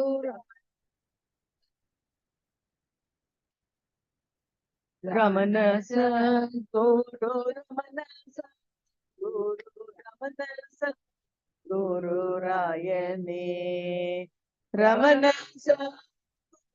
ரமண குரு ரமண குரு ரமண குரு ராயணே பஞ்சபூதம் நிறைந்து நின்றவன் பஞ்சகோஷமதற்றவன்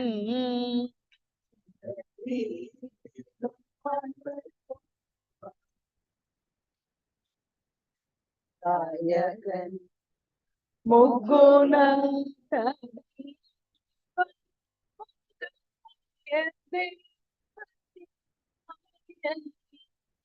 பக்குவன் பணிந்திடும் பத சேவையான் ரமண குரு ரமண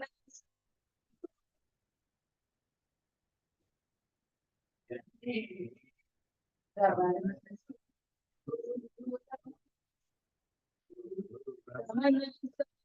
குரு ராயனே ரமண குரு ரமண குரு ராயனே ரமண குரு ரமண குரு ரமண குரு ராயனே ஆதி காரண காரியங்க இந்த சின்மய பூரணன்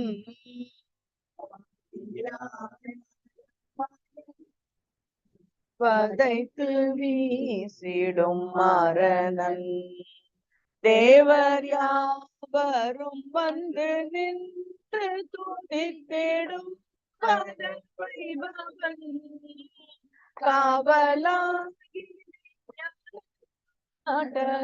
சாக நின்றிடு காரணன் ரமணச குரு ரமணச குரு ரமணச குரு ராயனே ரமணச குரு ரமணச குரு ராயனே ரமணச குரு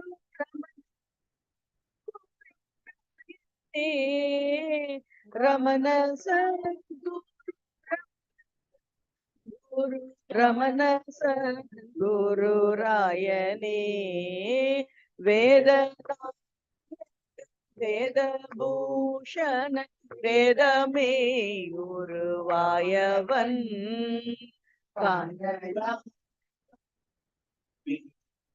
கடி தேறி நின்று கலித்தவன் துரியமே படிப்பாய்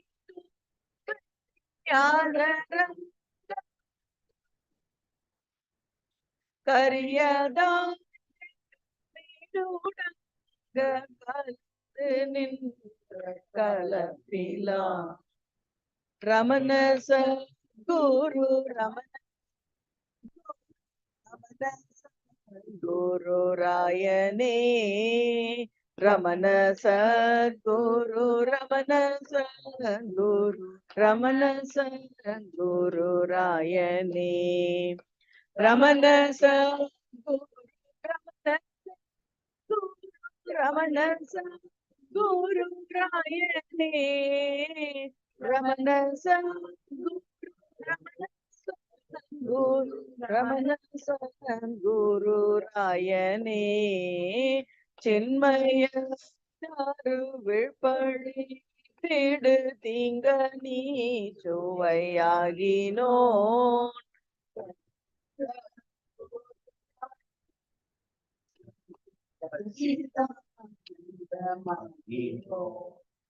அப்பேலோ பென என் மன ஒப்பி நின்றிடும் மன்னலான் அப்பனோ அற்புத பொருள் ஆனவன் ரமண குரு ரமண குரு ரமண குரு ராயனே ரமண குரு ரமண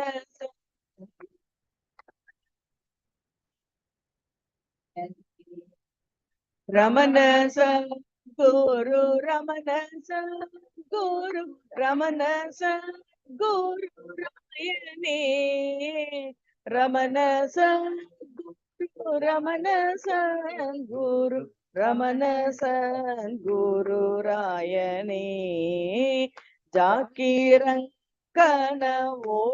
சாற்று சுழ்த்தி தயதற்றவன் வாக்கிரண்டு நிறைந்து நின்றதோர் வாக்கிய பொருள் ஆனவன் சனாதன பொருள் ஆன வேண்டிய ஜாதி பேதமதற்றவன் அநாதி நின்பல ஞான நாயகன் அன்பில் நில் வரும் ஜோதியா ரமண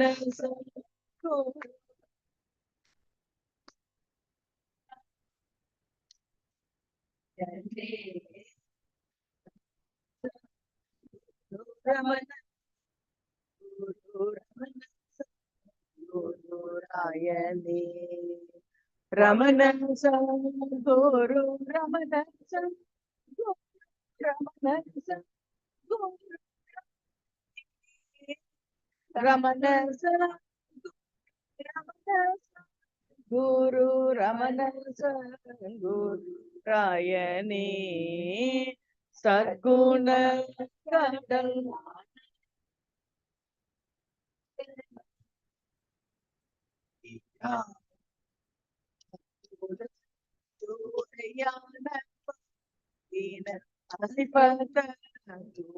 வானவன் பக்தியோடு நின்றிடும் பக்தர் கோடியர் தங்களை முக்திமே கரை காட்டி மூதறி உற்றிட துவஜமிட்டவன் ரமண குரு ரமண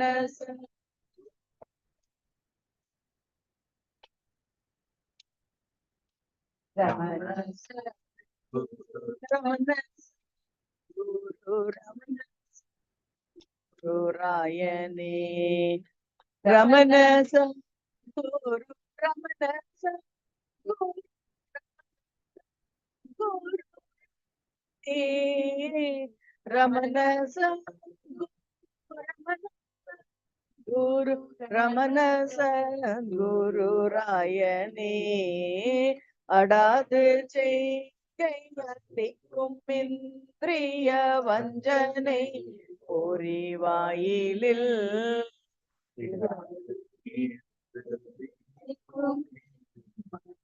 பேயை வாவென ஆளுவார் அங்கமேறிய ஆனவர் பாவியை துங்க ஞான கொண்டு சாடுவிர் தூமணி சோழர் ஆகினி ரமண குரு ரமண குரு ரமண குரு ராயணே ரமண குரு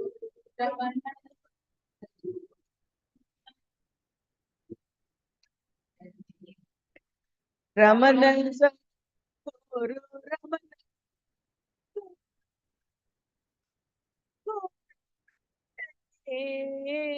Ramana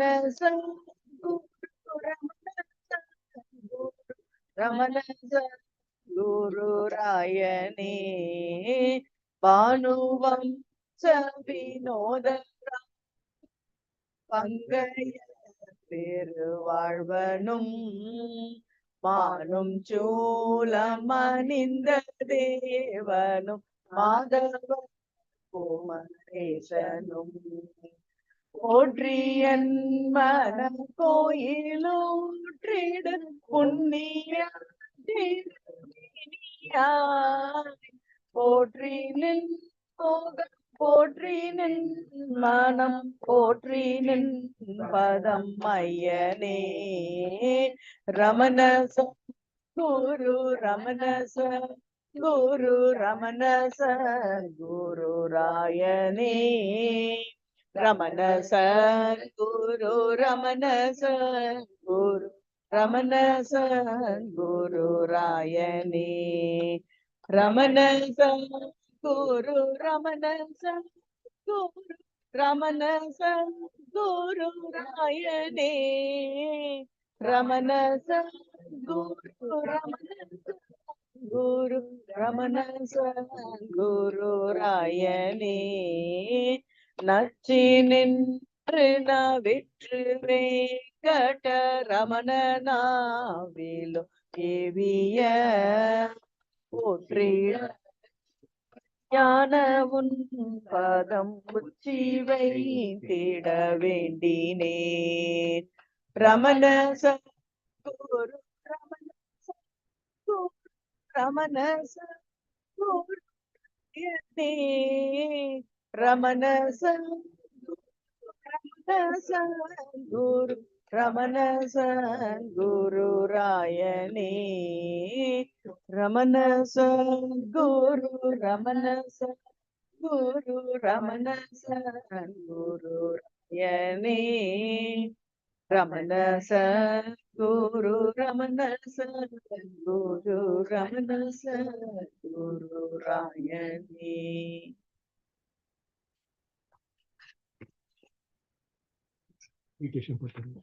Now meditation for 10 minutes.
Shanti, Shanti, Shanti.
Please continue.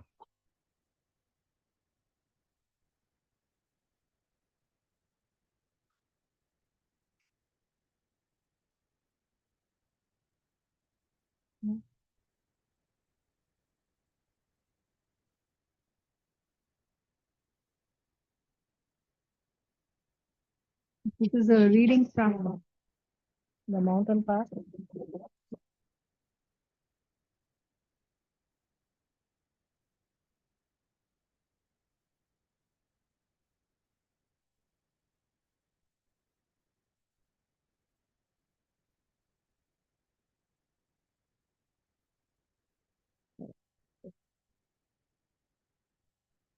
Being is Not Doing by V. Ganeshan. There is a beautiful anecdote dating from the time when Maharishi was living on the hill before he came down to live at Sri Ramana Ashramam. In those days, there were very few people staying with him, perhaps 3 or 4, and only the occasional visitor climbed the hill to see him. One day, some 50 people in a festive mood went up to Maharishi, carrying with them all the necessities for a big meal: vegetables, dal, rice, firewood, vessels, leaf plates, etc. They wanted to offer a feast to Maharishi, but not at the cave where he was staying. So they requested him to come with them to Seven Springs, a beautiful spot near the top of the hill where pure spring water was available. Bhagavan did not give his assent verbally, but he indicated his willingness to participate by following the devotees as they started to climb the hill. It was a long, winding climb, for their destination was 1,000 feet further up the hill.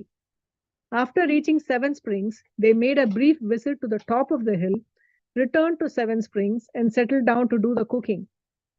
Since Bhagavan was known to be a wonderful cook, the visiting devotees consulted him about what sort of preparation to make, how to make it, and so on. Bhagavan happily gave them the necessary advice. They set up the firewood and the vessels, took out the provisions, and then they realized that they had forgotten the matchbox.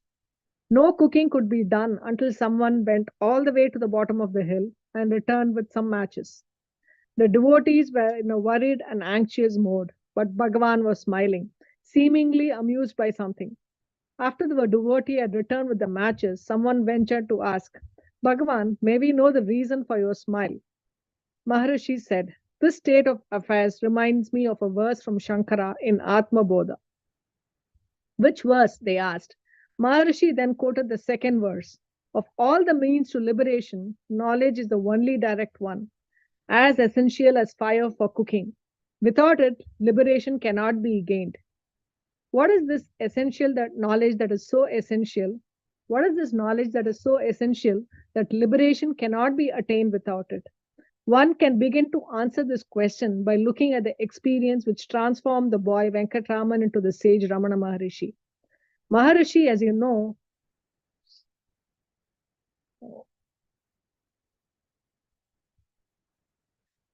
Sorry.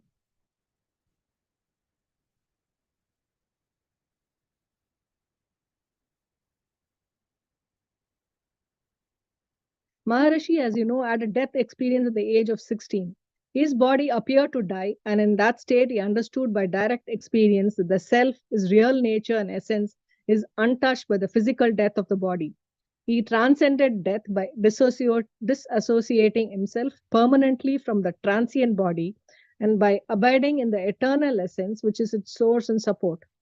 History has not produced a single person who, having been born, has not died. So physical death is certain.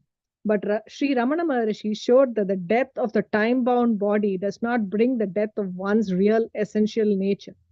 He demonstrated that when this individual self dies, a permanent reality, which I shall call the life principle, shines forth in its place. What is this newly discovered essence? The life that we live and the death that we anticipate both depend on time, space, and causation. At a particular time, the body comes into existence, endures, and in time withers away. There is growth, maintenance, and finally decay, all taking place in a realm in which time, space, and causality are held to be real. In this realm, there is continuous movement and change, a perennial process of becoming. But the reality, the life principle which I just spoke of, is beyond the body and the mind. It is being, it is motionless, it doesn't move at all. In order to become, you have to do something. You have to be engaged in activity. But to be, you merely refrain from doing. Many people find it very difficult not to do anything, simply to be quiet. In not doing, just being, what happens? Time loses its grip, space becomes meaningless, and causation is seen to be illusory. When you turn from outer becoming to inward being, time, space, and causation comes to a standstill. But to refrain from doing anything, one needs to pay full attention to what one is. The resulting experience, one of full self-awareness, is not a theoretical abstraction. It is something which every one of us experiences, but unknowingly. And we can experience it knowingly by refraining from all mental activities. So what happens when you deny space, time, and causation? The changeable man with his ever-changing thoughts is nullified. He becomes inwardly changeless. That state of complete self-attention is simple awareness, reality itself. Bhagavan used to say that all you have to learn is to be as you are and to abide continuously as that. There is a great saying in Sanastujatiya, inattention is death, attention is life, inattention is death. This is Shankaracharya's interpretation and the one I like the most. What is meant by inattention? Externalizing the mind is inattention, whereas turning it inward is attention. Externalization means time, space, and causation, and whenever you're caught in its net, you're doomed to die. Death is not just a chronological bodily event, but inattention to that which is always within you. To escape death, all one needs to do is pay total attention to that which is alive within you. As the Upanishads say, the awareness that is within should be a flame undisturbed by even the slightest wind. Maharishi gave a beautiful definition of samsara and mukti. He said, samsara is bondage and mukti is liberation. Whatever draws your mind outward is samsara. Whatever puts your mind back into yourself is mukti. So going back to my original anecdote, what is that knowledge referred to in Atma Bodha, which is the only direct means to liberation, as essential as fire is to cooking, without which liberation cannot be attained? Certainly not book knowledge or knowledge that comes from outside you, for that is subject to time, space, and causation. The essential knowledge is full awareness, total absorption in the life principle that is within you. The life principle is neither a tangible object nor a mysterious subject. It is the basis of all objects and subjects. Unless there is this life principle, how can you read and how can you write? That is the awareness, that is the knowledge. And sticking to that knowledge alone will take you to liberation. Bhagavan was rooted in that liberation, in that awareness. At the age of 70, shortly before he dropped the body, he was asked, "Was there gradation in your realization?" Maharishi replied, "No, there was no addition or subtraction or change or any modulation in that. What was attained at the age of 16 was the only one and only state of which he said, 'It is nothing special to me. It is available to every one of you.' It is the mistake of identifying with the body which gives rise to time, space, and causation, and also to the endless cycle of birth and death, described graphically in both Hinduism and Buddhism." Maharishi was once asked, "When you say you had that experience, does that mean that all these births and deaths that are taking place are all unreal?" He replied, "No. If you identify yourself with the body, with birth and death, then the cycles of birth and death are going to be perennially true. But find out whether you are the body. However, disassociating oneself from the body does not mean mortifying it. Bhagavan was the best of cooks and cared for the bodily comforts of his devotees. Nor did Maharishi ever recommend outward renunciation. There are only the few devotees of Bhagavan who are sannyasis. Maharishi's question really means, are you the body and nothing but the body? Identifying ourselves with the body, Maharishi says, is putting the cart before the horse, and that is why we stumble in life. Reality is not within the body is within the reality. He who thinks that the self is within the insentient body is like one who considers the cloth of the screen on which the cinema picture is projected to be contained within the picture. This was Bhagavan's classic example. The screen is the basis for the cinema, without which there are no pictures. So, all the trouble and confusion arise when we forget the self, the screen, and enmesh ourselves in name and form, which is the cinema show, identifying ourselves from head to foot as a body separate and independent of the whole. If you start with that attitude, you then feel that you have to get rid of your imperfections by doing a lot of sadhana. You feel that you will attain perfection at some future date, either through some book or some teacher. Bhagavan says all this is nonsense. Maharishi questions our identification with name and form, because of which we forget the reality and consequently think that we have to make an effort to attain that reality. It is very simple, he says. What do you mean by yourself? It's confined and limited by the body. Suppose you don't identify yourself in this way, what happens then? Quite simple. You discover you are the whole, not a fragment. Reality alone exists as a perfect, undivided whole, and you experience it here and now, whether you think you are aware of it or not. That is what Maharishi says. Why do you separate yourself from the whole? What separates you from the whole? Between the inert body and the perennial life principle, the self, an I thought arises and declares, I am this body and this person inhabiting it. Maharishi declares that which rises in your body, a sensation causing you to call yourself as I, is the mind. And furthermore, that this mind is the birthplace of ignorance. It doesn't belong either to the body or to the reality, but it is still there, governing and dominating our lives. Maharishi identifies the ego, the mind, attachment, samsara, everything that is the non-self with that I. It is an unreal identity. It is an unreal entity because if you try to find it, it flees and vanishes. Bhagavan often told the story of the bridegrooms and the brides' parties to illustrate how unreal this I is. In India, the bride's party has to give all reverence and a large amount of cash to the bridegroom's party. Once a bridegroom's party was arriving by train, and so the bride's party, including the bride's father, went to the station to receive them. A very charming young man, not connected with either party, stood next to the bride's father. The train came in, the bridegroom came out of the train, followed by the rest of the party. Then this handsome young stranger who had been standing next to the bride's father went across and stood next to the bridegroom. The bride's party had not noticed him at all because all their attention had been on the incoming train and the bridegroom. As the train was coming into the station, the bridegroom's party, and anxious to locate the bride's party, noticed that the young man was standing next to the bride's father. Thinking that he must be an important member of the bride's party, they treated him with special respect. So both parties were led to believe the man was an important member of the other group. At the marriage celebration, this handsome fellow created a lot of problems. He behaved in an autocratic way and dealt arrogantly with everyone.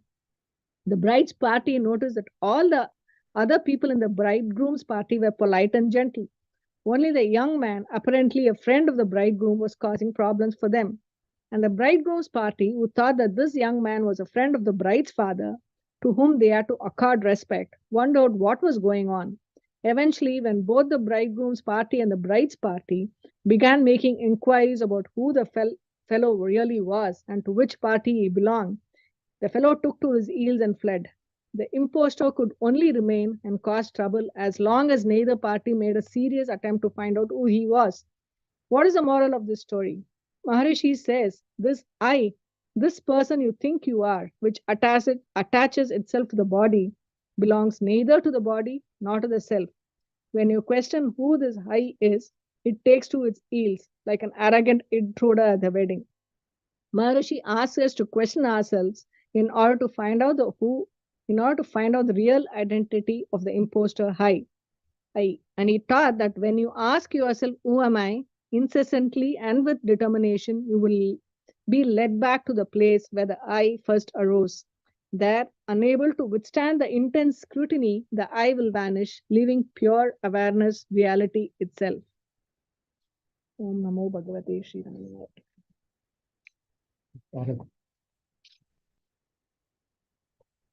Om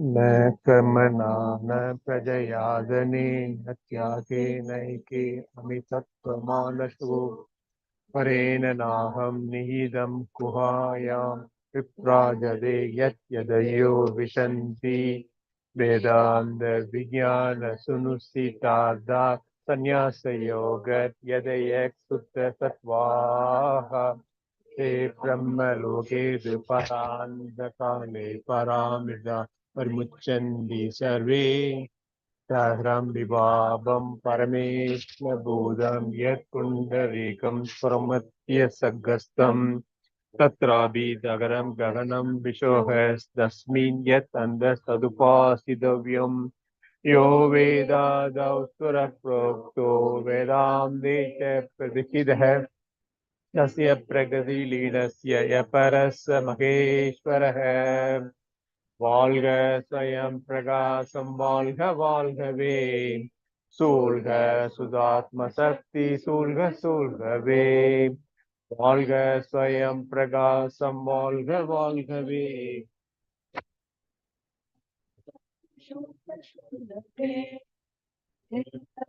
ஜீவன் முக்தி இன்பம் பொங்கவே ஏழுலகம் ஜீவன் முக்தி இன்பம் பொங்கவே இதயமாகும் இறைவனாகி எல்லாம் ஓங்கவே இதயமாகும் இறைவனாகி எல்லாம் ஓங்கவே பால் மன தகந்தை வாழ்வு பால்பட்டொழிகவே பால் மன தகந்தை வாழ்வு பால்பட்டொழிகவே பரம சச்சிதானந்தாத்மா பால் பொழிகவே பரம சச்சிதானந்தாத்மா பால் பொழிகவே स्वयं प्रकाशम வாழ்க வாழ்கவே சூழ்க சுதாத்ம சக்தி சூழ்க சூழ்கவே கட்டில்லாத நித்திய ஜீவ தத்துவமோங்கவே கட்டில்லாத நித்திய ஜீவ தத்துவமோங்கவே தன்மயத்தில் சின்மயம் தலைத்திலங்கவே தன்மயத்தில் சின்மயம் தலைத்திலங்கவே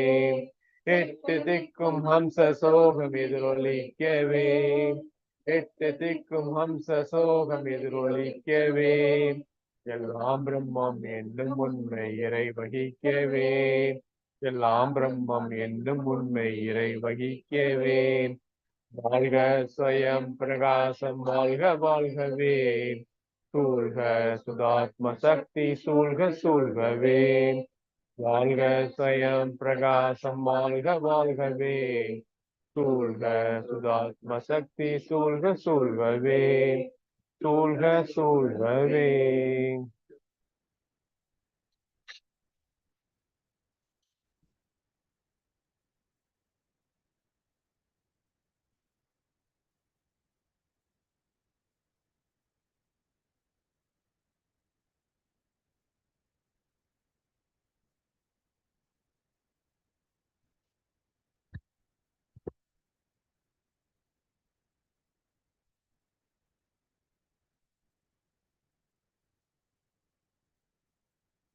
Thanks for joining. We are closing the satsang.